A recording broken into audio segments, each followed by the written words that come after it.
ahoana marina. Anan-karena indray ny malagasy hoy ny Filomarika Ravalomanana. Tontosiny ny fanokafana ny fankalazana ny faharoapolo taona ny joroany antoko politika tiako i Madagasikara na ny TIM izay naory ny Filomarika Ravalomanana. Tetsy amin'ny magrobeoririka moa no nanatanterahana izany ka fampirantiana antsary ireo zavatra vitany antoko sy ny Filomarika Ravalomanana tao anatin'ny fitotoana ny itondrana ny firenena no nanomboana ny fankalazana ny andro voalohany sy ny faharoa. Teo nefa nahatsapana sahady tamin'ireo mpitsidika fa tsy mbola nisy nahavita ny vitany fitondrana Marika Ravalomanana raha mbola samy nitondra ny firenena, indrindra fa taoriany nanonganana azy teo amin'ny fitondrana.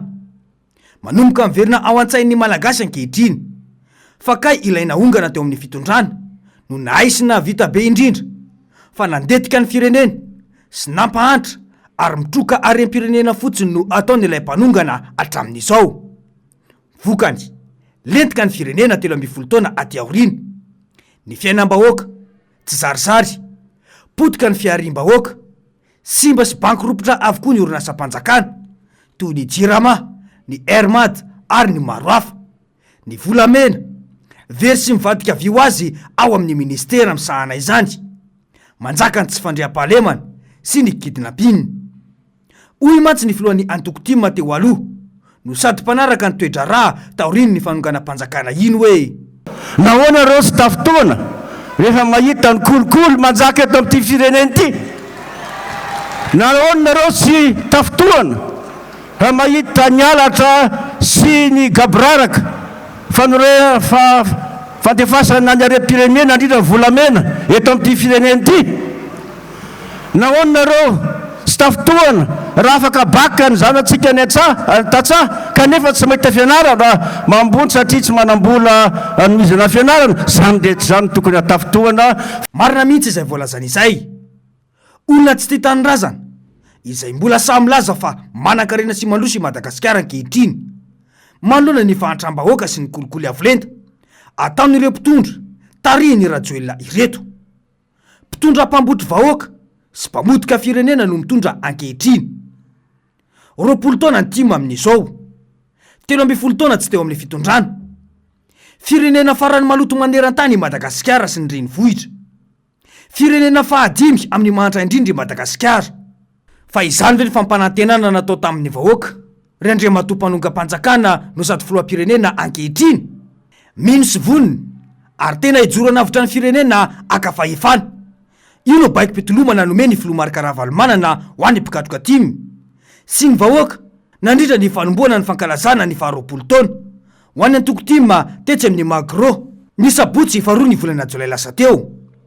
Latsaka andavaka anatin'ny fahantrana ny firenena. Tsy misy vahaolana ataon'ny mpitondra ankehitriny fa andrakandrana ny betsaka hoy ny Filomarika Ravalomanana. Iza tokoa moa tsy mahatsapa fa afa ihany ny fitondrany ny Filomarika Ravalomanana.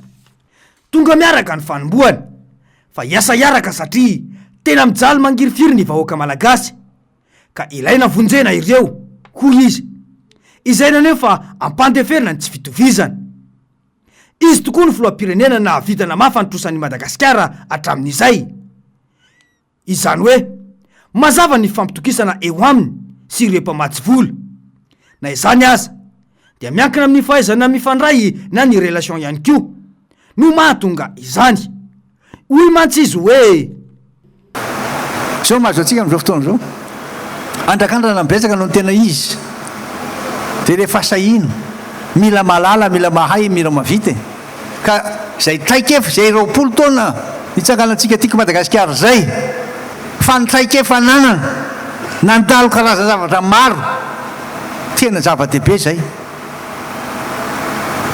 Tena manana expertise filazana azy na tena fahaizana manokana mihitsy zany hoe zao zavatra mitranga dia zao natao. Inona manakana antsika amin'izao fotoana zao raha milazitsika zao zavatra misy eto Madagasikara lazaina daholo rehetrarehetra mametoky anareo zay fa tena izao nataonay. Io fampatokisana iny tsy maintsy apetraka aloha dia siny ny firaisan-kinantsika malagasy fa minona reo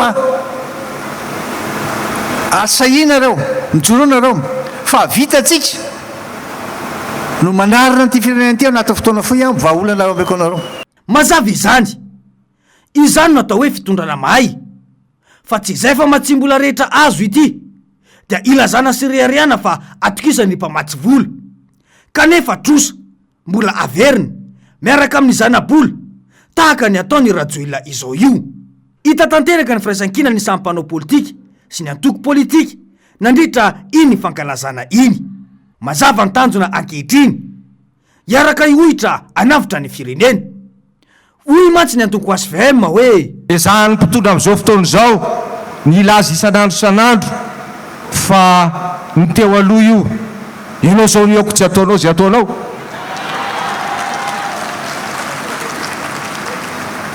Fa nanonako any zokobeako aminay fotoa dia ozy aho hoe noavitsika ny tena iarahana latsaka katerena amin'ny firenentsika zany indray matofoloana isorako anareo isorako ny tim tsy ny salasala ny antso mety sahirana mpijery sary zao hoe ohatray tohatra amin'ny zala ASVM rakoto vao no mijoro miaraka amin'ny ara-valymanana fa maninona tsy hijoro e fa ho avelantsika ho aniza ny firenentsika.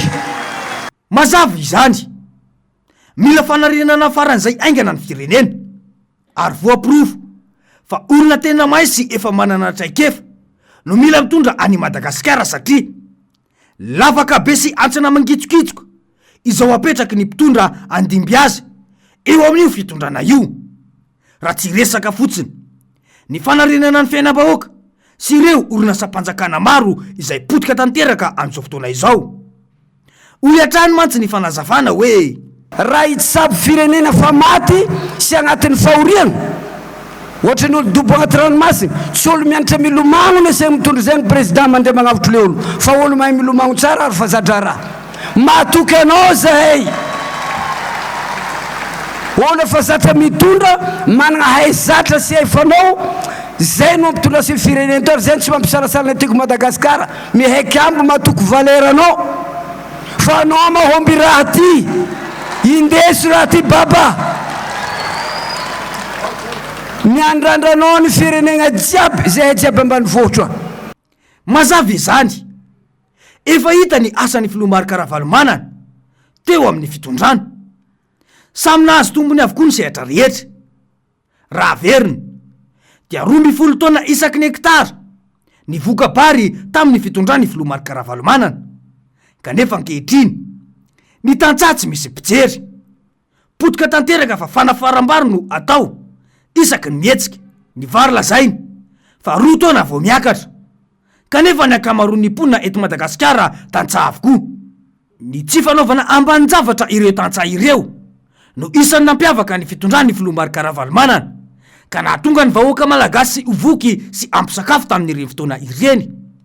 Hoy mantsy izy hoe hitondra vahaolana le koeto irasako aminareo tena manana vahaolana alo mametoky anareo mihitsy hoe ohatra nina lizy ary tena mbola volona mihitsy anyray antanana fitarihana malagasy rehetra mba iova amin'izao fiainam-boa anana andray izy aza matahotro nareo mpanana be reo reo vahindreo tsy aka ny fanananareo zay fa tonga ny olona tsy manana mba anana reo olona fadiranovandrao ananareo rehefa aveo mbola mafimafiny zao ny tamin'ny 2002. mazava ngamba ny fanomezan-toky izay nataony filomarika Ravalomanana teo izay. Ny tena mahagaga dia mbola nosakanana sy noraonana tsy handray ny fankalazana ny 20 taona ny timy ireo hôtel lehibe eto Antananarivo isan'izany ny Carlton dia mbola misy faly amin'izao fahorim-bahoaka izao ihany ve no ny tombontsoa manokana azy avy any amin'ny makarakara fa ahoana mariny.